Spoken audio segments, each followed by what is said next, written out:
What's up, everybody? Hybris Homesteading Adventure. We had a really big gully washing rain the other day. Filled up the rain collection system off the roof.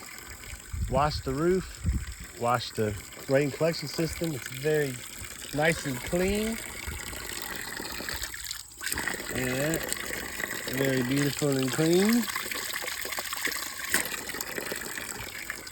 But yeah, one 20-minute rain will fill that 55-gallon tank up. And that's not some scientific thing. That's just Danny regurgitating. But no, it fills up real quick. I don't want anybody going, no, actually. But yeah, so this is the rain collection system working beautifully. Filling up the goats' water. I have a mama and two babies in the little barn.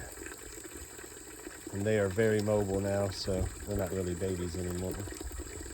But rain collection system. See the roof there?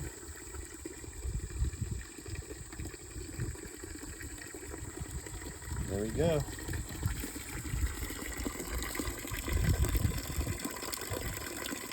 Really scrubbed the tank. Got it cleaned and all the beautiful water coming out. It's from the rain the day before yesterday. Or actually yesterday.